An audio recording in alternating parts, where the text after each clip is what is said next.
vamos a hacer el mismo ejemplo. 10.000 unidades, 1 a 1 el peso, y la persona, está vendiendo un producto que vale $1. $100.000 se vuelven $100.000, la persona le entrega el producto al exportador. El exportador le gustó, le fue bien en su negocio, bien.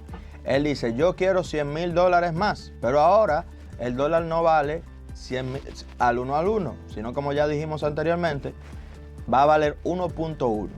Por lo tanto, esos $100.000, cuando el exportador lo reciba, a nivel de transformarlo en pesos, va a recibir $110.000, también ganando esos $10.000 de extra, que bueno, si ya su producción a nivel mensual está establecida, se lo va a quedar. Entonces, esa es la visión que debemos de tener de ambos lados. En este contexto, lo que deberíamos de estar implementando para nuestro país son políticas para impulsar todavía más la exportación. Y lo digo porque no es uno ni dos países que, sobre todo con esta situación de Donald Trump, como ya expliqué, no son uno ni dos países que cuando comienza a haber una devaluación de su moneda, se plantean de manera concreta el expandir sus exportaciones. Eso fue algo importante para China, para crear esta gran riqueza que se ha tenido. ¿Por qué digo esta gran riqueza? Porque hay mucha literatura relacionada. Uno sabe que los mismos chinos han consumido mucho más dinero. ¿Pero por qué pudieron consumir mucho más?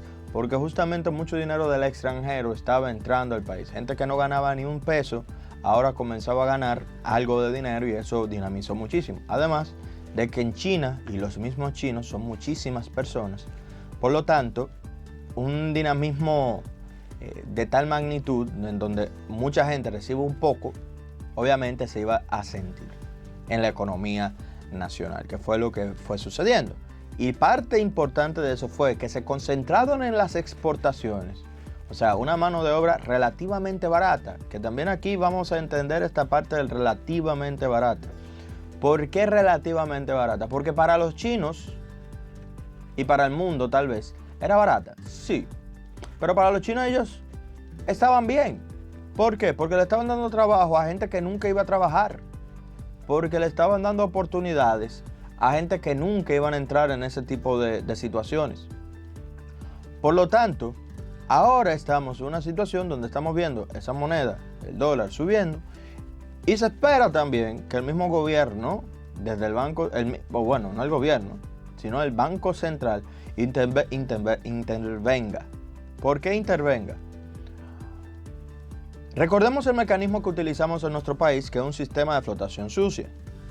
Cuando hablamos de un sistema de flotación sucia es que nosotros no controlamos la moneda. Eso es uno de los errores más garrafales que pudiéramos tener. Y no lo digo yo, lo dice la historia. Veamos lo que sucedió en Venezuela. Veamos lo que sucedió en Argentina, que una de las primeras políticas, que ahora se le devolvió.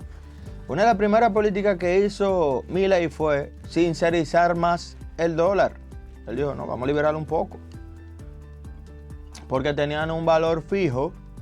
Y cuando tienen un valor fijo, el mercado se asusta, comienza a acumular muchos más dólares, haciendo peor la situación. Y bueno, por ahí María se va. Ninguno va a querer que un país, por ejemplo, ambos países, porque Venezuela y Argentina eran dos países que iban a ser grandísimos. Hasta que no fue así. Hasta que se volvió una situación donde comenzaron a controlar precios, comenzaron a controlar el precio del peso, del dólar. O sea, no se puede. Y nosotros entonces, ¿qué es lo que hacemos? Tenemos estructuras de intervención. ¿Por qué digo estructuras de intervención? Y que no es lo mismo que controlar el dólar. Porque cuando tú le fijas un precio sin aumentar demanda, ni mover la oferta, ni nada, a un producto, lo único que está diciendo, eso vale eso porque yo lo digo. Y ese es el principal problema en la estructura de mercado que vivimos. Eso es grave, gravísimo y malo. Fijar un precio. Pero ¿cómo funciona la flotación sucia? Primero, el Banco Central no fija un único precio, sino que él deja que fluya. Va subiendo dentro de algunos márgenes. Dicho esto, vamos a poner un ejemplo. Digamos, ahora mismo estamos viendo un dólar. Déjenme ver el último dato del mismo Banco Central. Pero estamos viendo un dólar importante, en más de 60, que bajó a 58, que eso es lo que uno ve de los mismos movimientos, ¿verdad? El dólar ahora, el 8 de septiembre 2025, está, según el Banco Central, la compra 63.42,43 y la venta 64.13,44. Vamos a decir que entre los dos están llegando al 43.70. Vamos a dejarlo en 43.70. 64.70, perdón. 74.70. 73.70, ahí sí. Si llegamos a ese punto, vamos a decir que en los próximos meses el Banco Central dirá, ok, mientras se haya mantenido dentro del 65 y el 62, yo no voy a intervenir. Para decir un número. Yo no voy a intervenir, esos son dos márgenes, tanto para la baja como para la alza, que se puede mover ahí. Pero si llega a 65, yo voy a intervenir. ¿Y qué significa que el Banco Central intervenga? Significa que va a liberar dólares al mercado. ¿Cómo que va a liberar dólares al mercado? El Banco Central tiene unas reservas en dólares y en vez de decir bajen el precio a todos los bancos, lo que él va a decir es: ese dinero que yo tengo en la cuenta, esos dólares que yo tengo en la cuenta, lo voy a inyectar en la economía nacional. ¿Y qué va a suceder entonces con la oferta de dólares? La oferta de dólares comienza a subir por esa gran inyección de dólares, que es varias veces la estamos viendo, que es la propuesta, ¿verdad?, que se está haciendo, que ya comiencen ese tipo de intervención. Pero esa intervención es válida. ¿Por qué? Porque sigue permitiendo que el que defina el precio sea el mismo mercado. Algunos dirán, no, pero que deberían dejar el mercado libre, que siga subiendo, que haga lo que... Son dos cosas diferentes. Bueno, yo pudiera estar de acuerdo con eso, pero esas ya son decisiones de política monetaria. Además de que hay que entender algo. Para aquellos liberales del 100%, que es que la sociedad también se resiente. Nosotros debemos de mantener unas políticas tales que también la población se sienta tranquila. Y luego de las diferentes crisis que hemos vivido en nuestro país, que lo único que vemos es cómo se mueve ese dólar dentro de la misma crisis, ya nuestra población está en una situación donde entiende que un dólar alto es un problema y un dólar bajo es algo, bueno, decente, porque también las dos cosas son un problema. Lo que pasa es que, como ya le mencioné, si sube el dólar, lo que gritan van a ser los importadores, y si baja mucho, lo que gritan van a ser los exportadores. Pero ahí es que va el gran detalle. Debemos de siempre mantener un balance entre las dos partes, en donde nadie se vea ni muy bien ni muy mal, sino algo estable para que, bueno, se pueda mantener la tranquilidad y la paz. Y es también la parte que tiene que buscar el mismo Banco Central. Porque el Banco Central no es solamente controlar la inflación, no es solamente ver crecimiento económico, que son sus principales objetivos. En el caso del Banco Central específicamente es controlar la inflación. Pero otro punto implícito importante para lograr todos los objetivos que ellos tienen está en mantener la confianza.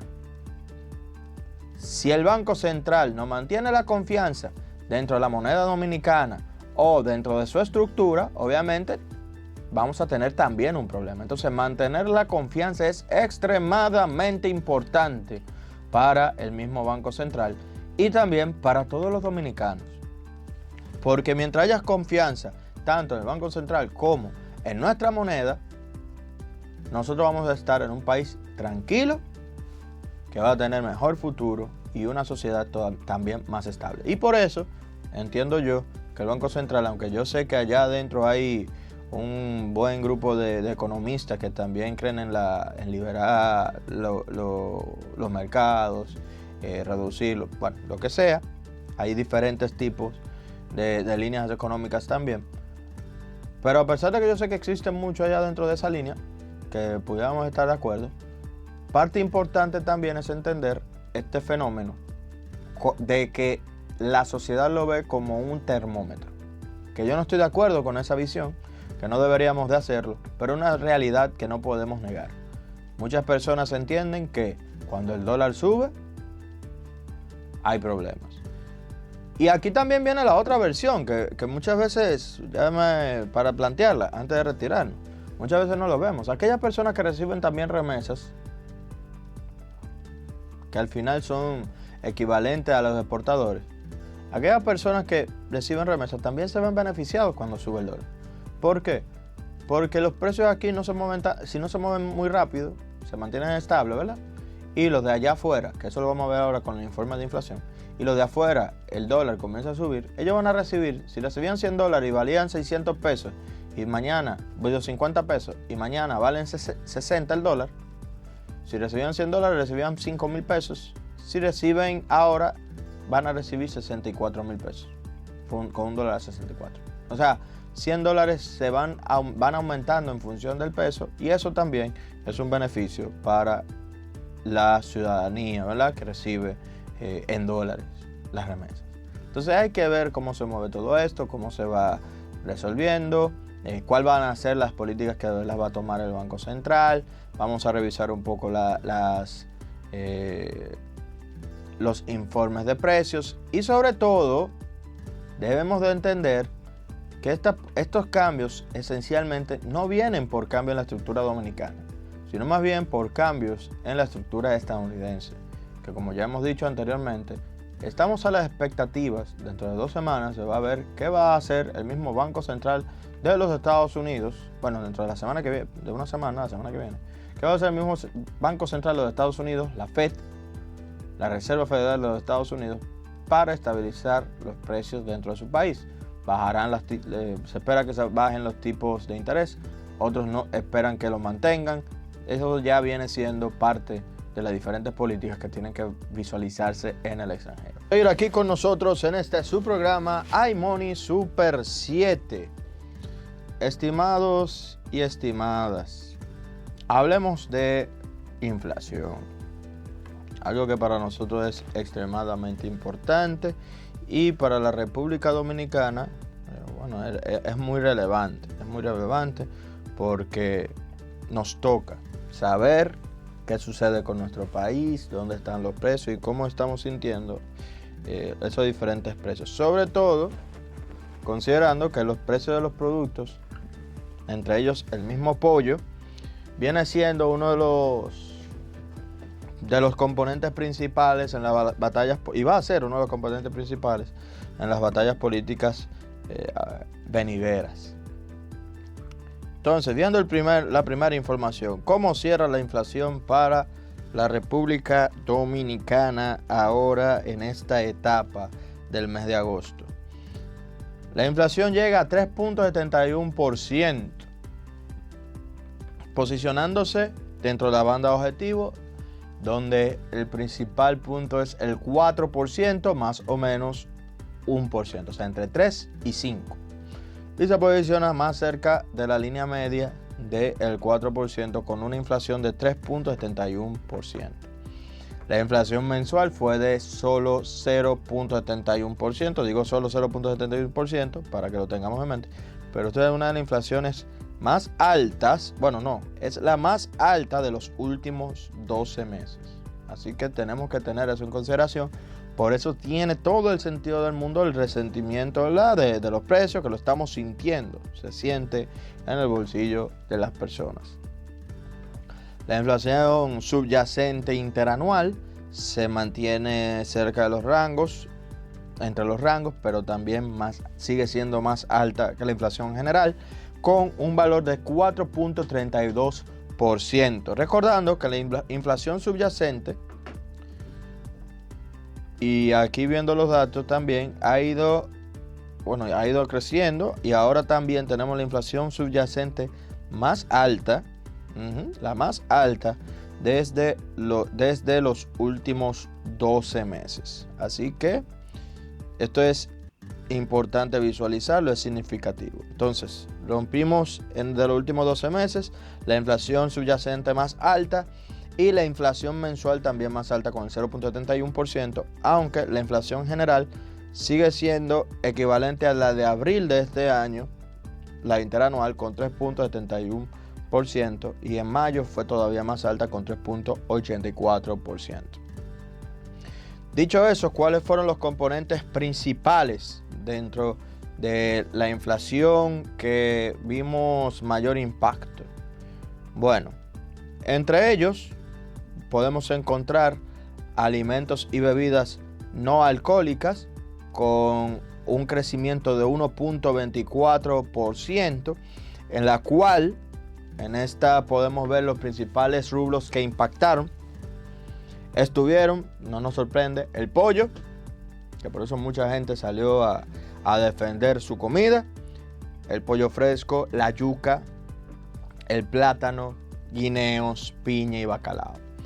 Por lo tanto, ciertamente la gente sí estaba dando señales correctas de sus sentimientos al respecto de los precios. Y bueno, se hicieron muchos reportajes y se han hecho, y veo y creo que se van a seguir haciendo algunos, sobre los diferentes precios que se están manejando.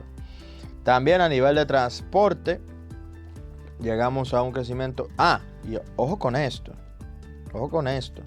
que cuando decimos un incremento del 1.24% en alimentos y bebidas no alcohólicas, eso fue la variación mensual. O sea, 1.24% en un solo mes es mucho, eso se siente. O sea, de verdad se siente mucho. Bien, que esto es importante entenderlo. No es la interanual, no, es solamente el mes de agosto se vio una inflación de 1.24, que es muchísimo para estos componentes que son tan importantes, ¿verdad? Y ahí, bueno, entra la canasta y se pueden ver mucho más al detalle. Luego de esto está el transporte también, que vemos un incremento de 0.81% en automóviles, transportes urbanos y escolar. Es un incremento significativo, sin embargo, bueno, no es el de mayor impacto en todo esto, luego de entender lo de la alimentación. Entrando en algo que no nos sorprende, pero impacta de manera significativa, entra la educación, que solamente en el mes de agosto tuvo un aumento, siendo el más alto, de 2.18%. Esto fue un aumento en colegios privados, universidades, libros y uniformes. Normal para agosto. ¿Por qué digo normal para agosto? Pensemos cuándo entraron los muchachos. Entonces, ¿cuándo es que todo el mundo comienza a comprar todos los utensilios? Justamente ya en este periodo de tiempo. Los precios comienzan a subir, la misma demanda sube, la oferta tal vez no se ajusta tanto. Bueno, y estos precios se van viendo en aumento. Hay mucho más dinero entregándose al área de la educación durante este periodo de tiempo. Además, también entramos a pensar en campamentos, cierre de campamento, un montón de cosas que se pueden ver en la parte de educación. Otros dos componentes importantes, tuvimos restaurantes y hoteles con un crecimiento de 0.54% a nivel mensual, y bienes y servicios diversos con un incremento de 0.37% mensual. A nivel de comunicación, servicios combinados de telecomunicaciones, tuvimos un incremento de 1.05%.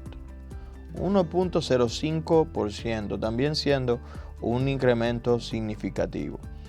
La verdad es que agosto fue un mes que en mucho dinero se movió de manera, El valor del dinero se perdió de manera muy significativa. ¿Por qué lo digo?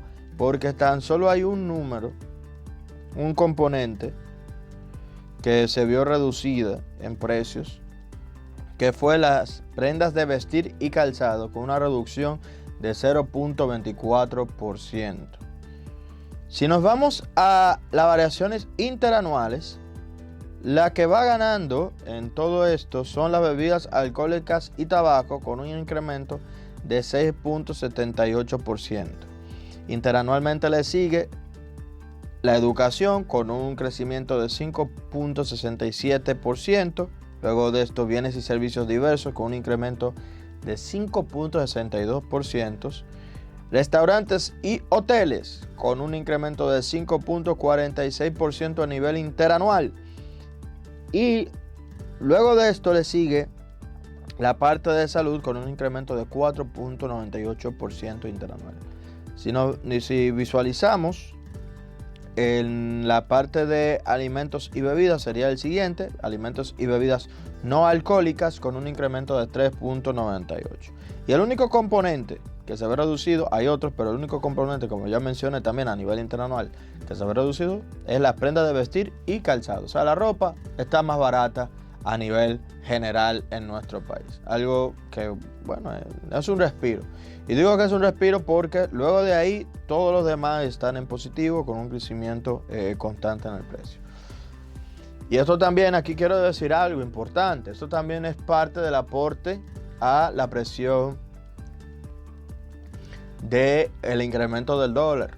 Y lo quiero explicar para que lo entendamos. Ya cuando estamos viendo la inflación, como todos los productos dentro del mercado están incrementando de valor, lo que nos quiere decir es que el valor del dinero, de nuestros chelitos, ¿verdad?, está bajando. El valor del dinero está bajando. Eso se sabe de por sí por la definición de la inflación, pero cuando lo vemos aquí también queremos decir que cuando hablamos del tipo de cambio, no todo viene siendo del extranjero, sino que también una parte viene siendo de la reducción del valor del dinero. Y lo estamos viendo. Lo estamos viendo en un componente donde toda la canasta, más que bajar como balanceándose, algunos suben, otros bajan, no, está todo subiendo. Por lo tanto, la liquidez que estamos viendo en el mercado, ¿verdad?, o sea, más dinero que se esté moviendo, está haciendo que los precios bajen. Que aquí hay una situación, porque la inflación es real, que no está tan alta como tal vez se pudiera esperar cuando hablamos de la inflación general, pero sí la subyacente está subiendo. Y cuando vemos la inflación subyacente, que es la inflación sin considerar productos que normalmente tienen mucha volatilidad, esto también tiene otra visión, que es que los productos en la canasta subyacente son productos que efectivamente podemos controlar dentro de nuestro país. Y llama mucho la atención esto, porque naturalmente la subyacente tiende a estar por debajo de la inflación, porque se supone que tiene una mayor volatilidad. Yo sé, y eso lo sabemos todo lo que escuchamos a Simoni, que ahora mismo la inflación general tiene un componente muy importante que se ha mantenido fijo. Y ustedes saben cuál es: la gasolina. La gasolina no ha estado variando de precio, por lo tanto ya tiene ese factor fijo, ¿verdad?, interanual establecido. Que yo lo he dicho varias veces, eso tiene un chin de truco para mantener una inflación bajita, porque no tiene nada que ver con el Banco Central, sino con el gobierno. Porque si los precios del combustible no suben, bueno, se está estabilizando, se mantiene estable, pero se tiene que visualizar la subyacente entonces, porque uno de los componentes más importantes de volatilidad de la general no se está moviendo por decisión del mismo gobierno. ¿Y qué estamos viendo? Bueno, que hay fuertes espacios o grandes espacios de mejora dentro de la estructura productiva nacional, en donde los precios simplemente van a seguir subiendo porque no hay realmente un aumento de la productividad que pueda absorber la nueva cantidad de liquidez. Y digo, no hay una mayor productividad que pueda absorber esta liquidez, porque yo soy consciente de que hay una cantidad de liquidez mayor posible en el mercado, pero no se sabe o no se tiene exactamente hacia dónde ir. Y como no se tiene exactamente hacia dónde ir, estamos viendo lo que sucede con el mismo dinero del encaje legal.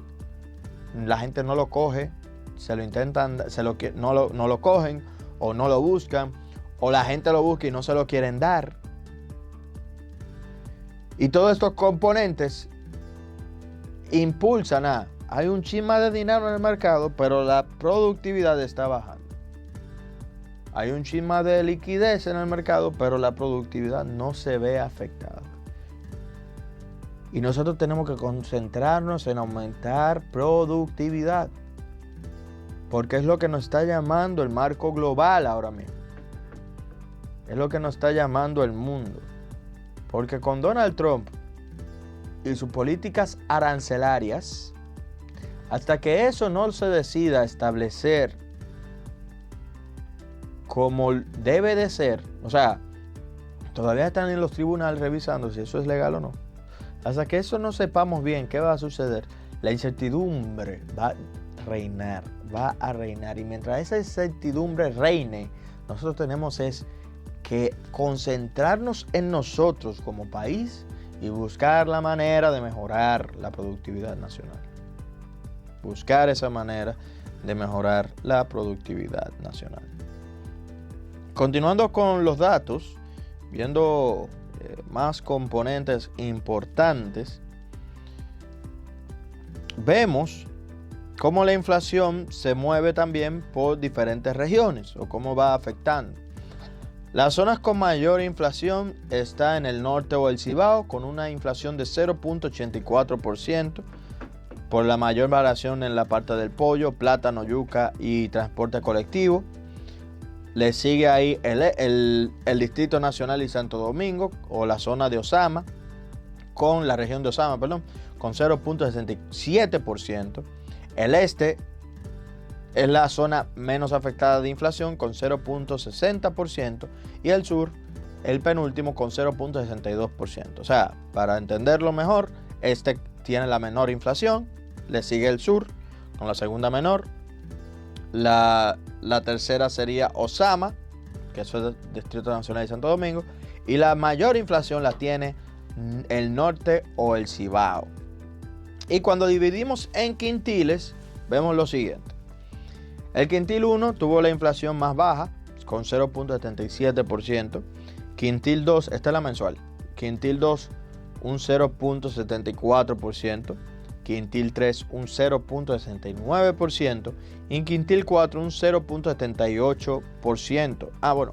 Y quintil 5, un 0.59%. Los dos quintiles más afectados fueron el quintil 4 y el 2, con más de 0.70%, seguidos por el quintil 3 y 1, con más del 60%, y el quintil 5, el de mayor riqueza, ¿verdad?, tuvo la menor inflación, porque obviamente tuvieron menor impacto dentro del aumento de los alimentos, y además de eso, ha ido cayendo el precio del pasaje aéreo. Y mientras mayor sea la riqueza de las personas, sabemos que más viajan. Eso es parte de la vida. Por lo tanto, en este mes de agosto se ve un desfase importante entre los 4 primeros quintiles del quintil 5.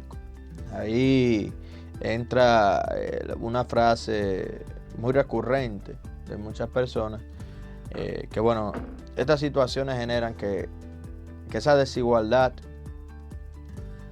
nacional se vea más amplia, en donde los más ricos reciben, hasta nivel de inflación, ciertos beneficios porque pueden viajar más barato, y a nivel de comida no le afecta tanto el precio del pollo, por ejemplo. Y los diferentes quintiles del resto de la población, donde también sí tienen este tipo de situaciones. Gracias por seguir aquí con nosotros en este subprograma iMoney Super 7. Nosotros estamos hablando del tipo de cambio, de la situación nacional, de cómo el dólar está aumentando, que eso le preocupa a muchísima gente. Pero así mismo como eso le preocupa a mucha gente, un dólar más alto también incentiva a otro tipo de cosas. ¿Y cuáles son estas? Entre ellas tenemos un incremento paulatino del turismo. Y esto parece que está sucediendo también en nuestro país, en donde más de 8 millones de visitantes llegaron al país entre enero y agosto. Obviamente esto no es solamente por una moneda más barata, sino también por un buen trabajo que se ha ido haciendo a nivel del país, de promocionarnos en el extranjero y bueno, todas las virtudes que tenemos dentro de nuestra nación. La República Dominicana ha dado, esto fue mencionado por el ministro David Collado, el ministro de Turismo, en su presentación del resultado de la industria, en donde dice que la República Dominicana dio la bienvenida a 8.5.227 visitantes entre enero y agosto de este año, para un aumento del 2.8% si se le compara a los 7.790.809 pasajeros que llegaron tanto vía aérea como marítima en el mismo periodo del año pasado. Un incremento positivo. Y bueno, este fue el resultado de la llegada de 6.085.053 pasajeros vía aérea, un 2% por encima de enero a agosto del 2024, y de 1.920.204 vía marítima, para un crecimiento del 5%. O sea, estamos viendo un incremento significativo en la vía marítima, y que para mí personalmente me sorprende mucho que estemos viendo tantos visitantes a través de la vía marítima. Solo en agosto, solamente considerando agosto, en el país llegaron alrededor de 707.175 turistas y 100.238 cruceristas, para una caída del 0.7%, incidido por la disminución de pasajeros de los Estados Unidos y Canadá, que de Estados Unidos bajó un 1% y Canadá un 11%. Los dos principales mercados emisores que tiene la nación. O sea, nosotros vimos menos canadienses viniendo, una situación natural, y menos estadounidenses viniendo también. Ojo, que una reducción de 0.7% en un solo mes es natural también. Eso sucede. Y sobre todo, como ya le he ido mencionando, no es solamente nuestro país que se está preparando para situaciones de incertidumbre, sino también muchas personas en el extranjero. Cuando entramos en incertidumbre, muchos viajes se cancelan, se pausan, se piensa, ¿de verdad vamos a gastar ese dinero o no? Entonces necesitamos visualizar eso y entender que esa cosa sucede, eso va pasando. Entonces, ¿cómo comenzamos a ver los datos también en la misma presentación? Según los datos, el flujo turístico desde América Latina continúa en crecimiento. Del total de llegadas aéreas que se recibieron en agosto, 111.796 fueron de viajeros desde Sudamérica, para un 16% del total y una variación interanual del 24% respecto al mismo mes de agosto en el año pasado. No, y una variación interanual, del año pasado. O sea, nosotros estamos bien, eso está interesante. Traer gente de Sudamérica, que es un mercado que yo creo que nunca le hemos dado mucho cariño en este sentido, y que está creciendo. Estamos viendo mayor estabilidad en ese sentido de turistas hacia nuestro país, que también es positivo, muy positivo. Los argentinos están siendo los viajeros que más están motivados a conocer a la República Dominicana, de la cual llegaron 10.556 extranjeros no residentes desde Argentina, para un alza de un 56% comparado con agosto del 2024, y representando el 26% del total. O sea, muy, muy bien. Estamos trabajando con los argentinos. A uno que le gusta mucho la comida argentina, y valga la cuña, el asadero de Argentina, y al estimado Don Juan allá, que siempre nos recibe muy bien y que sabemos que es parte también de esa visión de traer a los argentinos para acá a comer bueno y a que se mantengan en su tierra, que ahí hay carne de calidad. Entonces, me sorprende la parte de los argentinos, no lo esperaba realmente, pero es una buena visión.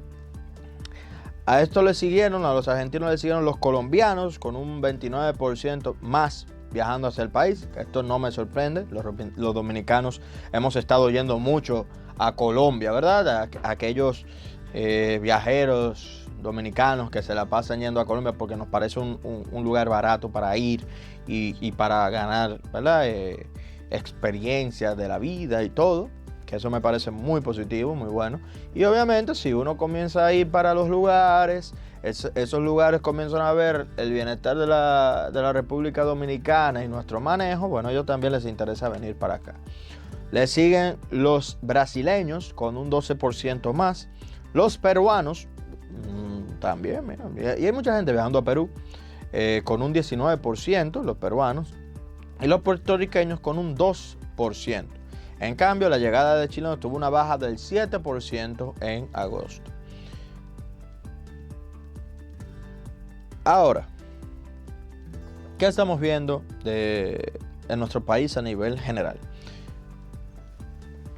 Nosotros estamos viendo un crecimiento de vuelos en la República Dominicana con 6.010 vuelos en agosto, que serían 596 más que en agosto del año pasado, cuando solamente se registraron 5.414 vuelos, con una tasa de ocupación del 80%. O sea, vienen casi llenos todos esos vuelos, y cada uno de ellos transportando a un promedio de 136 pasajeros.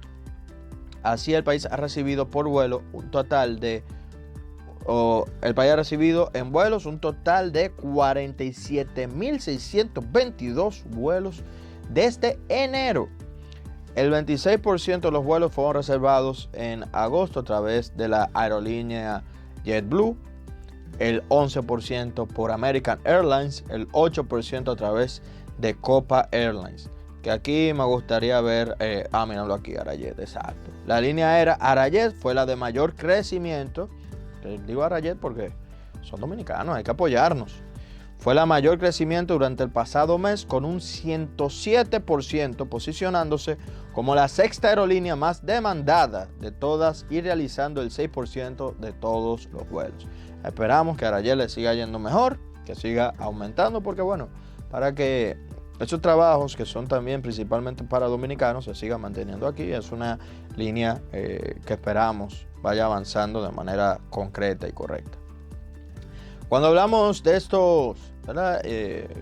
Turistas y personas que vienen, visitantes, tenemos que también hablar del turismo como tal y la zona hotelera. Todo lo que hemos visto hasta ahora en el sector hotelero se registró una ocupación promedio de 69%. Eso es bueno también. Por zonas turísticas destacan los polos turísticos como Bayahíbe, La Romana, 78%, Bávaro y Punta Cana, 74%, Samaná, Las Terrenas, 63% y Juan Dolio, Boca Chica, 61%. También como polo turístico emergente está Miches, que ya se registraron en este mes una ocupación hotelera del 58%. Señor, eso fue rápido. Superior a otros destinos como fue Santo Domingo con 51%, Barahona 46%, Oso-Suba, Cabarete 41%. El Ministerio de Turismo, ya cerrando también en estos comunicados, el Ministerio de Turismo David Collado aseguró ayer que se publicará en menos de 60 días el plan de ordenamiento territorial del Distrito Municipal de Verón, provincia de la Altagracia, como parte de los esfuerzos para realizar la institución que dirige para garantizar que la actividad turística sea cada vez más sostenible. Recordamos que hemos tenido unas situaciones en Verón que se tienen que subsanar de una manera, esperamos que se mantengan pacíficas, llena de bienestar para todos los dominicanos y para todo el entorno alrededor del Verón. Y que con este saneamiento se pueda llegar a un turismo más fuerte y una confianza mayor de parte de todos los dominicanos y de todos los turistas también, de todos los visitantes. Con esto dicho, en verdad entendemos que el turismo va avanzando. Esperamos que sigan siendo fuente de ingresos de divisas, porque es importante estas divisas para poder mantener estable lo que es el tipo de cambio. Y esperamos también para el día de hoy que el gobierno en los próximos días visualice cómo poder dinamizar un poco más la economía a nivel productivo. No solamente el hecho de incremento de los precios, sino que puedan aumentar la productividad general, ya sea por tecnología, por información o por datos. Con esto dicho, nos despedimos en el día de hoy. Agradecer a todos ustedes por su sintonía. Estuvimos recordando en estos días justamente todas las implicaciones que tenemos con el tipo de cambio y la inflación, y queremos que nos sigan en las redes sociales como @iMoneyRadio. Estuvo con ustedes un servidor, Joan Monegro, y sigan en sintonía en esta su emisora, la Super 7.